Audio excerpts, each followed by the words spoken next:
So hello guys, welcome back to my channel the bike doctor. और आज हमारे पास है स्प्लेंडर प्लस PS6 बाइक, जिसमें आप लोग को जानकारी देंगे कि घर में ही आप लोग खुद से किस तरीके से मोबिल जो है वो चेंज कर सकते हैं। तो सबसे पहले स्टेप में आप लोग को नीचे की ओर झुक जाना है, यानी कि जो चेंबर वाली जगह है उसे आप लोग को नीचे की तरफ आ जाना है। और जो आप लोग को एक 12 नंबर की बोल्ट जो है वो देखने को मिलेगी चेंबर के ठीक नीचे पे। उस 12 नंबर वाली बोल्ट को आप लोग को खोलना है, वही मेन ड्रेन बोल्ट है जो आपको देख पा रहे हो। ये 12 नंबर की बोल्ट है। इसे हम लोग को खोलना है। इसके बजाय आप लोग को एक और बोल्ट देखने को मिलेगी इस जगह पे। तो इस बोल्ट को आप लोग को नहीं खोलना है, ये 14 नंबर की बोल्ट है। आप लोग को खोलना है यहाँ वाली बोल्ट है, वो जो कि 12 नंबर की बोल्ट आप लोग को देखने को मिलेगी। तो इसे हम लोग को सबसे पहले 12 नंबर की रिंग रेंच चाहे गोटी रेंच की सहायता से आप लोग को खोल लेना है। एक झटके मारने के बाद जो बोल्ट है वो आपकी लूज़ हो जाएगी। उसके बाद आप लोग को हाथों से घुमा घुमा के इसे खोल देना है। जो स्प्लेंडर की पुरानी गाड़ियाँ हैं, यानी कि BS4 तक की जो गाड़ियाँ हैं, उसमें आप लोग को 17 नंबर की बोल्ट जो है वो देखने को मिलेगी। और BS6 में यही मोबिल बोल्ट जो है वो आप लोग को 12 नंबर की देखने को मिलेगी। बोल्ट खोलने के बाद इसे अच्छे तरीक़े से गिरने देना चाहिए। कि आप लोग वीडियो पे देख सकते हैं कि मोबिल किस तरीक़े से हम लोगों ने इसे गिरने के लिए छोड़ दिया है। इसी तरीक़े से बिल्कुल आप लोग को पूरी जो मोबिल है उसे गिराना है। जब तक मोबिल गिर रही हो तब तक आप लोग को वापस बोल्ट को टाइट नहीं करना है। तो ये हमारी जो मोबिल है वो लगभग लगभग कंप्लीट हो चुकी है गिरना। तो इसके बाद जो आप लोग को गाड़ी को एक बार झुका भी लेना है, ताकि जो आपके क्लच में जो मोबिल स्टोर रह गई है वो भी अच्छे से गिर सके। तो सबसे पहले अब हम लोग गाड़ी को इसे झुका लेंगे, दाईं ओर चाहे बाईं ओर, किसी भी ओर आप लोग इसे झुका सकते हैं।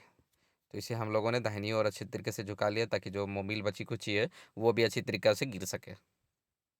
तो झुकाने के बाद भी जो हमारी मोबिल है वो थोड़ी बहुत गिरती रही, तो इसे भी हम लोगों ने अच्छे से गिरा लिया है।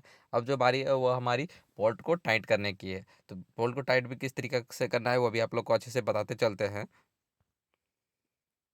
तो आप लोग को जो 12 नंबर की बोल्ट जो आप लोगों ने खोला है उसे खोलने के ठीक उल्टे साइड से आप लोग को उसे चढ़ा देना है। जैसा खोला है, जैसे कि उल्टी साइड से आप लोगों ने खोला, तो इसे दाहिनी साइड से आप लोग को चढ़ा देना है। चढ़ाने के बाद जो मोबिल है वो आप लोग को अच्छी तरीक़े से टाइट कर लेना है, ताकि जो लीकेज की प्रॉब्लम है वो समस्या आप लोग को इसमें देखने को ना मिले। अगर आप बोल्ट लूज़ छोड़ते हैं तो फिर मोबिल गिरने के चांसेस है, या मोबिल लीकेज करने के चांसेस ज़्यादा बनी रहती है। तो इसे खास करके अच्छे से ध्यान देके अच्छे से टाइट कर दें।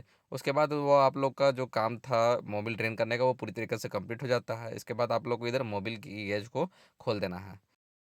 मोबिल खोलने के बाद जो आप लोगों ने मोबिल पसंद किया हो, चाहे वो कैस्ट्रॉल की हो, हीरो की हो, चाहे पेंसोल की हो, चाहे कोई सी भी कंपनी हो, उसे आप लोग को लेके अच्छे से धीरे धीरे करके इसके अंदर पे डाल देना है।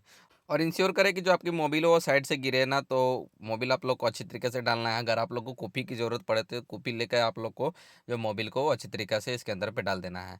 स्प्लेंडर की कैपेसिटी 900 ml की होती है, तो आप लोग 900 ml की जो मोबिल है उसे परचेस करें, उसके बाद ही इसके अंदर पे डालें। मोबिल को डालने के बाद जो आपकी गेज है उसे अगर गंदगी लगी हुई है तो उसे अच्छी तरीके से साफ़ कर लें। उसके बाद जो आप लोग को चैम्बर के अंदर में उसे टाइट कर देना है अच्छे तरीके से। प्लास की सहायता आप लोग बिल्कुल लें, उसके बाद ही अच्छी तरीके से टाइट करें, नहीं तो जो लीकेज की समस्या है वो आप लोग को ऊपर से भी देखने को मिलेगी। तो ये छोटी सी जानकारी थी कि मोबिल जो है आप लोग घर पे किस तरीके से चेंज कर सकते हैं। तो ये अगर आप लोग को वीडियो पसंद आया हो तो वीडियो को लाइक करें, चैनल को सब्सक्राइब करें, ताकि आप लोग को ऐसी ही इन्फॉर्मेटिव मिलती रहे।